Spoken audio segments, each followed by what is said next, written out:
ஒவ்வொரு நாளும் நாம ஒவ்வொருத்தரும் 25,000 தடவைக்கு மேல மூச்சு விடுறோம். நாம எடுக்கிற ஒவ்வொரு மூச்சிலையும் நம்ம உயிர் வாழ்றதுக்கு தேவையான ஒண்ணு இருக்கு. அதுதான் ஆக்சிஜன். ஆக்சிஜனை வச்சுதான் நம்ம சாப்பிடுற சாப்பாட்டுல இருந்து உடம்புக்கு தேவையான சக்தியை நம்ம உடம்புல இருக்கிற செல்கள் தயாரிக்குது. ஆனா இந்த ஆக்சிஜன் நுரையீரல்ல இருந்து உடம்பு முழுசும் இருக்கிற கோடிக்கணக்கான செல்களுக்கு இப்படி போகுது.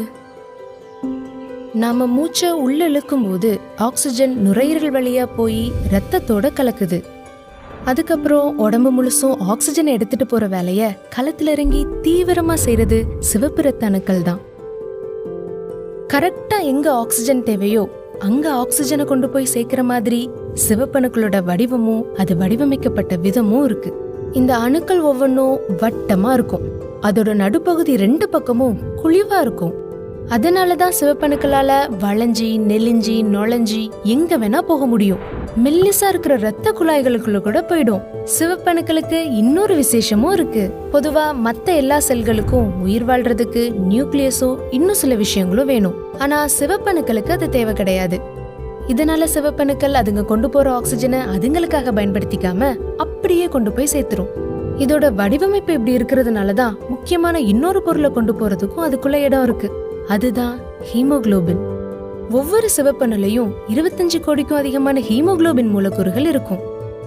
அது ஒரு குட்டி மிஷின்னு சொல்லலாம். சிவப்பணுக்கள் நுரையீரல் வழியா போகும்போது அதுங்களால எவ்வளவு முடியுமோ அவ்வளோ ஆக்சிஜனை உறிஞ்சி வச்சுக்குது. ஒவ்வொரு ஹீமோகுளோபின்லயும் 4 பகுதிகள் இருக்கும். அதுல ஆக்சிஜன் மூலக்கூறுகள் ஒட்டிக்கும். இதுல ஏதாவது ஒரு பகுதியில ஆக்சிஜன் மூலக்கூறுகள் ஒட்டிக்கும் போது ஆச்சரியமான ஒரு விஷயம் நடக்கும். ஒரு பகுதியில ஆக்சிஜன் மூலக்கூறு ஒட்டுனதும் ஹீமோகுளோபின் கொஞ்சம் விரிஞ்சு கொடுக்கும்.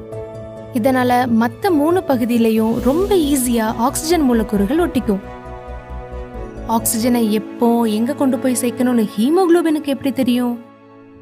உடம்புல எந்த பகுதி அதிகமா வேலை செய்தோ அந்த பகுதிக்கு அதிகமா ஆக்சிஜன் தேவைப்படும். எந்த பகுதிக்கு ஆக்சிஜன் தேவைப்படுதோ அங்க இருக்கிற திசுக்கள் கார்பன் டை ஆக்சைடை வெளியிடும். அது ஓடிட்டு இருக்கிற ரத்தத்தோட கலக்கும்.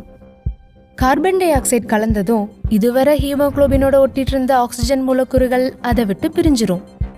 இந்த ஆக்சிஜன் மூலக்கூறுகளை உடம்புல இருக்கிற செல்கள் உடனே உறிஞ்செடுத்துக்கும்.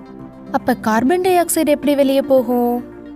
அதை வெளியே அனுப்புறதுக்கு அதை எப்படி மாத்தணுமோ அப்படி மாத்துற வேலைய ரத்தத்துல இருக்கிற பிளாஸ்மா பாத்துக்கும். ஆனா சில கார்பன் டை ஆக்சைடு ஹீமோகுளோபினோட ஒட்டிக்கும். அந்த கார்பன் டை ஆக்சைடும் பிளாஸ்மா கொண்டு போற கார்பன் டை ஆக்சைடும் நுரையீரலுக்கு போய் மூச்சு விடும்போது வெளியே போயிடும்.